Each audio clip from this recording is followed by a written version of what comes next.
السلام علیکم ورحمۃ اللہ وبرکاتہ۔ اللہ پاک کی رحمت سلامتی ہمارے پیارے پیغمبر نبی کریم صلی اللہ علیہ وسلم پر اور ان کی آل پہ، ان کے اہل بیت پہ، ان کے صحابہ پہ اللہ پاک ان پہ رحمتیں برکتیں سلامتی نازل فرمائے سب پہ اور تمام مخلوقات پہ اس کی تابع اطاعت میں۔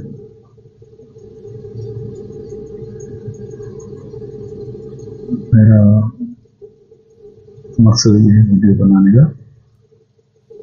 کہ پہلے بھی میں بتا چکا ہوں کئی مرتبہ کہ یہ جو جنات ہو رہے ہیں یا جنات ہیں یا آصف ہیں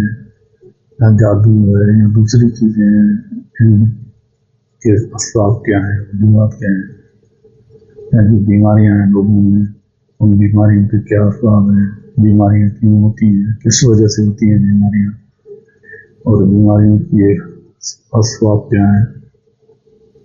اس موضوع پہ بات کرنی ہے۔ بیماریاں کیوں ہوتی ہیں ہمارے درمیان، ان کے اسباب کیا ہیں۔ اگر یہ باتیں سمجھ میں آ جائیں لوگوں کو تو میں اکثر کہا کرتا ہوں کہ برے شریر کے 80%، 70 سے 80، اگر ایک گھر میں وہ سمجھ لیں کہ 10 افراد بیمار ہیں، دوائیاں کھا رہے ہیں، تو ان میں سے 7 یا 8 افراد بغیر دوائیوں پہ ٹھیک ہو جائیں گے، ان کو دوائیاں لینے کی ضرورت نہیں پڑے گی۔ اصل مسئلہ یہ ہے کہ میں جو کہتا ہوں کہ اگر ہم لوگ تعویذ دھاگے پینے کا پھونکے مارنا یا دم وغیرہ بلا وجہ، نہ علم ہوتا ہے نہ کچھ، دم کرنا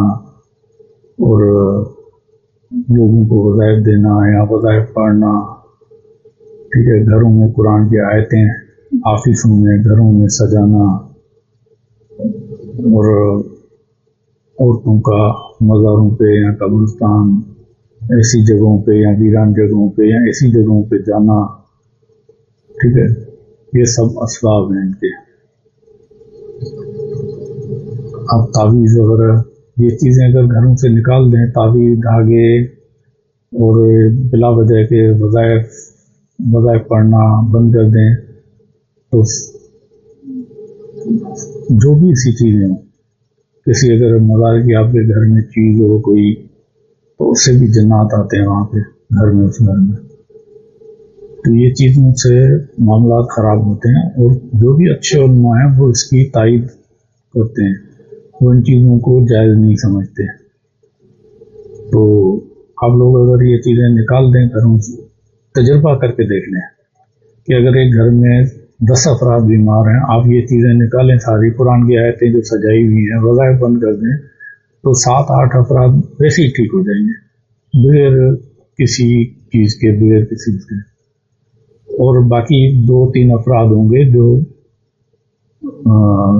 باقی حقیقی جو بیمار ہوں گے، ٹھیک ہے نا، اس کے بھی سبب ہوتے ہیں۔ قرآن شریف میں اللہ تعالیٰ ہمیں کہتا ہے کہ تمہارے اوپر مصیبتیں آتی ہیں تمہارے اعمالوں کی وجہ سے، اور ہم وہ اپنے اعمال صحیح کرنے کے بجائے ہم دوسری طرف بھاگتے ہیں، تعویذ لیتے ہیں، وظائف لیتے ہیں، دھاگے لیتے ہیں، منتیں مانتے ہیں مختلف جگہوں پہ،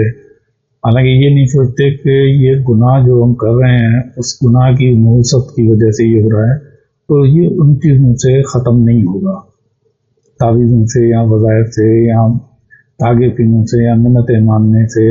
جب تک وہ گناہ نہیں چھوڑیں گے جس کی وجہ سے آپ کے ساتھ پرابلم ہو رہے ہیں، تو آپ کا مسئلہ حل نہیں ہو سکتا۔ ہمارا مقصد سمجھانے کا یہ ہے کہ ہم یہ امت جو ہے ابھی بالکل ہی وبال میں آئی ہوئی ہے، ہر گھر میں پریشانیاں ہیں، حتیٰ کہ بیچارے جو اچھے علماء ہیں وہ بھی پریشان ہیں، کئی لوگوں کو نیندیں نہیں آتی، علماؤں کو بھی، ٹھیک ہے، ان کا بھی سکون نہیں ہے، اس لیے کہ وہ تو سمجھ رہے ہیں کہ پچھلے دوروں کی طرح جیسے ہوتا تھا اسی حساب سے وہ چل رہے ہیں، لیکن آج کل کے جو لوگ ہیں ان کے حالات بہت خراب ہیں، ان کی نحوست جو ہے ان علماء پہ بھی آتی ہے۔ اور وہ وظائف دیتے ہیں جب ان کو، تو ان کی نحوست ان لوگوں پہ، ان علماؤں پہ بھی اثر پڑتا ہے. تو اس لیے میرا سمجھانے کا مقصد یہ تھا. اس پہ ڈیٹیل سے پھر ایک ایک چیز پہ بات کریں گے، لیکن جو لوگ نہیں سمجھ پا رہے ہیں تو خالی یہ ایک تجربہ کر کے دیکھ لیں، اپنے گھر سے یہ چیزیں نکال لیں، ٹھیک ہے نا. آپ دیکھیں گے کہ الحمدللہ اس گھر میں جو ہے وہ آدھے افراد جو ہے وہ ٹھیک ہو جائیں گے، آدھے سے زیادہ افراد. جیسے ابھی ایک ڈاکٹر صاحب میرے پاس بیٹھے ہوئے تھے، تو ان کے گھر میں مسئلے تھے، کافی مسئلے حل ہو گئے الحمدللہ. لیکن اس کو میں کہہ رہا تھا کہ ڈاکٹر صاحب اگر میرے کہنے پہ امت یہ یہاں کے برے صغیر یہ لوگ